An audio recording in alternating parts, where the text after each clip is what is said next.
तो हेलो दोस्तों, स्वागत है आप सभी का आपके अपने यूट्यूब चैनल एनटीएम ट्रिक्स में। तो जैसा कि आप सभी को पता है, त्रिकोणमिति चैप्टर चल रहा है जिसमें कुछ क्वेश्चंस हम कर चुके हैं। कल वाला क्वेश्चन था अपना ये 1 - 8/√113 ये आया था का वर्ग था। तो हमने क्या किया था, हमसे थोड़ी सी मिस्टेक हुई थी। मिस्टेक क्या हुई थी कि यहाँ पर हमने 7 का वर्ग नहीं लिखा था। ठीक है, तो थोड़ी सी मिस्टेक हुई थी, आज इसको सही कर लेते हैं। तो था क्या, यहाँ पे था 1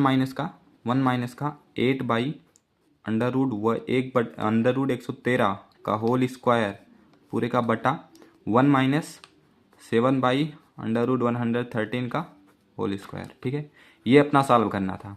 तो आप एक लिखोगे पहले तो सीधा, है ना। आप पहले तो सीधा एक लिखोगे, फिर क्या आ जाएगा, फिर 8 का वर्ग आ जाएगा। कितना आ जाएगा भैया, 8 का वर्ग होता है 64 बटा 113 का वर्ग। रूट में 113 है। देखो, अगर कहीं भी ऐसा लिखा हुआ है √113, तो इसका मतलब होता है 113 की पावर 1 कहीं लिखा मिले रूट का 102, रूट का 2, तो इसका मतलब होता है 2 की पावर 1/2। ठीक है, अब यहाँ पर क्या लिखा है, √113 की पावर 2। इसका मतलब हो जाएगा √113 का मतलब हो जाएगा 113 की पावर 1/2 की होल पावर 2 हो जाएगा। तो 2 से 2 कैंसिल, कितना आ जाएगा 113। ठीक, बट्टा में 1 - 7 कितना होता है भैया, 49 होता है बटा 113। ठीक, जब आप इसको सॉल्व करोगे तो कितना आएगा, 113 से 1 में गुणा किया तो आ गया 113 माइनस 64 है तो 64 बटा कितना भैया 113।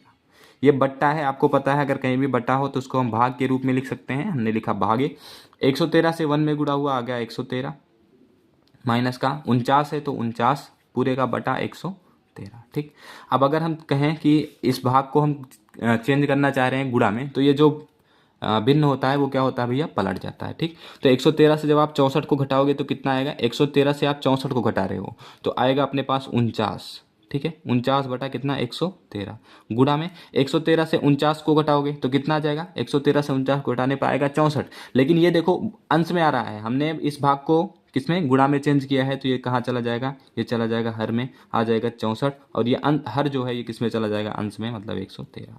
अब 113 से 113 कैंसिल हो गया, कितना आ गया भैया 49 बटा कितना 64। ये आपका राइट आंसर होगा। ठीक, तो चलिए अब आगे अगले वाले क्वेश्चन पे चलते हैं, जो अपना अगला क्वेश्चन है। अगला क्वेश्चन क्या है, अगला क्वेश्चन सर कह रहा है ये अपना नेक्स्ट क्वेश्चन है। नेक्स्ट क्वेश्चन क्या कह रहा है, हाँ थोड़ा सा सेट कर लेते हैं।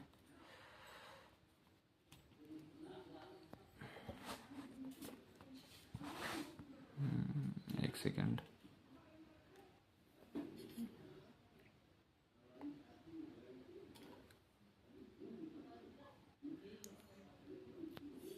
चलिए।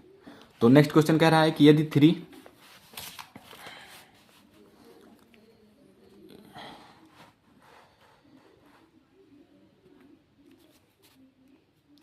3 cot a बराबर 4 है तो जांच कीजिए कि 1 - 10² a बट्टा में 1 + 10² a बराबर cos² a minus sin² a है या नहीं। ये चेक करना है कि आपको क्वेश्चन दे रखा है 3 cot a बराबर 4, तो आपको चेक करना है कि ये जो कुछ भी दिया है ये सत्य दिया है या असत्य दिया है। तो कैसे चेक करेंगे, हमें सिंपल सा tan² a दिया है तो tan a का मान निकालना है, cos² a दिया है तो cos a का मान निकालना है, sin² a दिया है तो sin a का मान निकालना है। जब सभी मान आ जाएंगे तो सभी मानों को यहाँ पे उठा के रखेंगे, जो कुछ भी आएगा वो अपना आंसर होगा। चेक करते हैं एक बार, दिया है 3 cot a बराबर कितना 4। ठीक, ये 3 है, 3 को दूसरी साइड भेजेंगे तो कितना हो जाएगा भैया, cot a बराबर हो जाएगा 4/3। ये अपना हो जाएगा, कितना मिला, cot a बराबर 4/3। ठीक, अब अगर आपको पता होगा तो आप जानते हो सर कॉट का जो अनुपात होता है वो किस में बनता है, तो आप कहोगे सर आधार बटा किस में बनता है, लंब में। किस में बनता है, आधार बटा किस में, लंब में, है ना। तो किस में बन जाएगा, आधार बटा लंब में। हमने क्या कहा था, हमने कहा था भैया आधार आ गया तो लिखेंगे माना आधार की लंबाई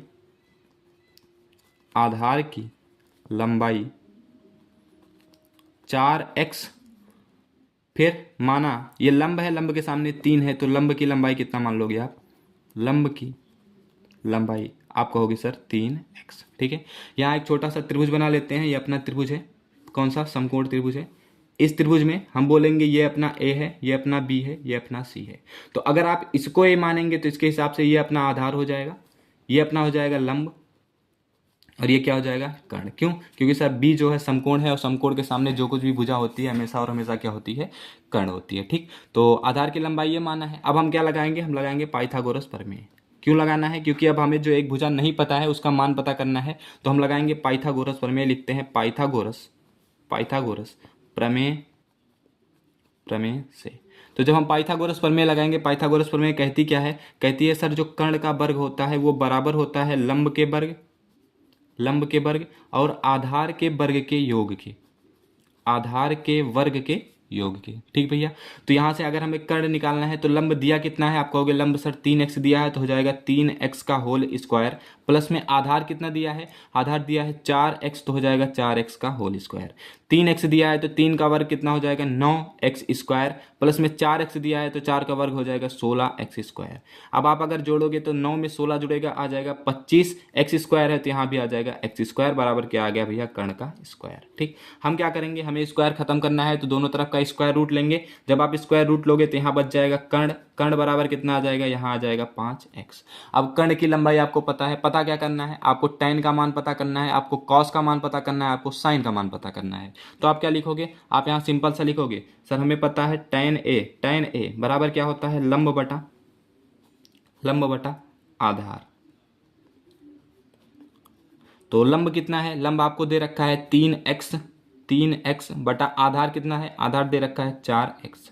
तो आप x से x को काटोगे कितना आ जाएगा भैया, 3/4। ये आपका क्या आ चुका है, ये आ चुका है आपका tan का मान। ठीक, और क्या निकालना था, और आपको यहाँ से निकालना था cos a और sin a का मान। तो एक काम करेंगे, फिर से हम अब cos a का मान निकालेंगे।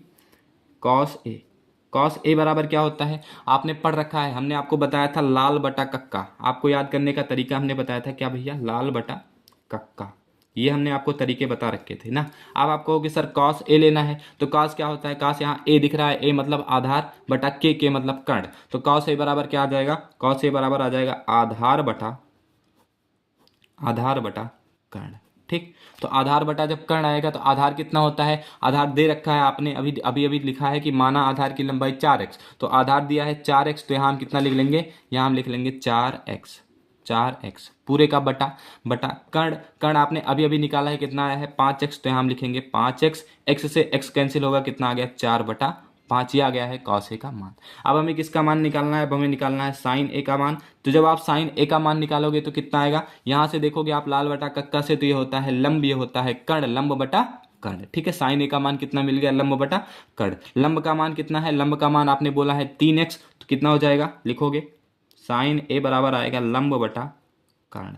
लंब का मान कितना है 3x है, तो लिखोगे आप 3x बटा कर्ण का मान कितना है 5x है, तो 5x, x से x हो गया अपना कैंसिल, कितना आ गया 3/5। ठीक भैया, आ गया कितना 3/5। ये तो अपने साइन के मान आ चुके हैं, tan के मान आ चुके हैं, cos के मान आ चुके हैं। एक बार यहाँ लिख लेते हैं, tan बराबर हमें क्या मिला था, tan बराबर हमें मिला था 3/4, तो यहाँ लिख लेते हैं 3/4। साइन बराबर क्या मिला है, साइन बराबर मिला है 3/5, तो यहाँ लिख लेते हैं 3/5। और cos बराबर क्या मिला है, cos बराबर मिला है हमें, cos बराबर हमें मिला है कितना भैया, आप कहोगे 4/5, तो यहाँ लिख लेते हैं 4/5। ठीक, चलो तो ये चीज़ें हमने लिख ली। अब वो पूछ क्या रहा है, वो पूछ रहा है 1 माइनस का tan स्क्वायर a बटा में 1 प्लस का tan स्क्वायर a बराबर cos स्क्वायर a माइनस में साइन स्क्वायर ये है कि नहीं है। देखो अगर आप देखोगे तो ये जो इक्वल लगा है, इसको आप मान लो कि आप खुद खड़े हो। अगर आप खुद यहाँ पे खड़े हो जाते हो, मान लो यहाँ पर कौन खड़ा है, यहाँ पर खड़ा है रवि एक लड़का है जो यहाँ खड़ा है। तो अगर वो ध्यान से देखेगा तो उसके राइट हैंड पे कौन मिल रहा है, cos स्क्वायर ए माइनस साइन स्क्वायर ए।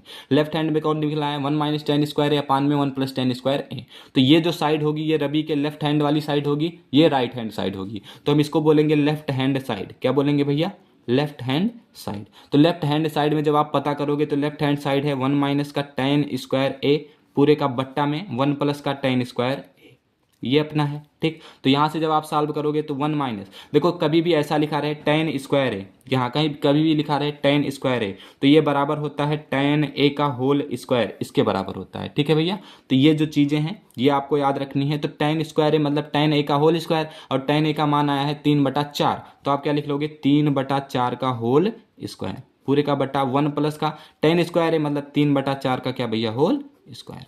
अब आपको सॉल्व करना है, जब इसको सॉल्व करोगे तो कितना आ जाएगा, 1 माइनस का 3 का वर्ग होगा भैया 9, पूरे का बटा 4 का वर्ग कितना हो जाएगा 16, पूरे का बट्टा में 1 प्लस का 3 का वर्ग होगा 9 और 4 का वर्ग कितना हो जाएगा 16। इसको फिर से जब आप सॉल्व करोगे तो 16 एकम 16 से 9 गया, कितना आ जाएगा भैया 7 आ जाएगा। पूरे का बट्टा आ गया 16, फिर पूरे का बट्टा हुआ 16 एकम 16 9 कितना आ गया 25 आ गया, पूरे का बट्टा कितना आ गया 16। ये 16 से 16 अपना कैंसिल हुआ, कितना आ गया 7/25। ये आया है लेफ्ट हैंड साइड। अब आप निकालेंगे क्या भैया, आप निकालेंगे राइट हैंड साइड। ठीक है, तो राइट हैंड साइड कैसे निकालोगे आप, ये पता करना है आपको, है ना। तो राइट हैंड साइड आपको निकालने के लिए आप लिखोगे यहाँ पे राइट हैंड साइड है क्या, कॉस स्क्वायर ए माइनस का साइन स्क्वायर ए।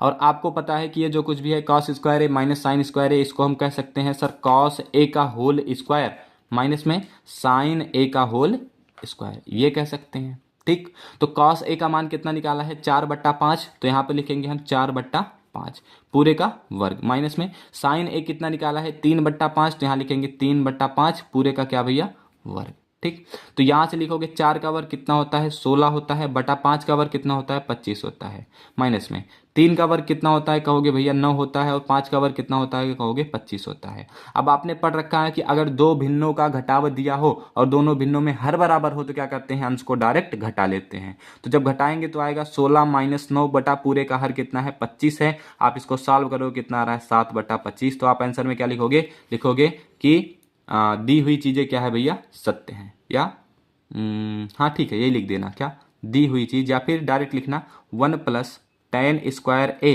पूरे का बट्टा 1 माइनस tan स्क्वायर ए बराबर कॉस स्क्वायर ए माइनस साइन स्क्वायर ए क्या है सत्य है। बस इतना आपको लिखना है, ये आपका पूरा क्वेश्चन था। आप चाहो तो एक बार स्क्रीनशॉट ले सकते हो, एक बार आप स्क्रीनशॉट ले सकते हो, कोई दिक्कत नहीं है। ठीक, तो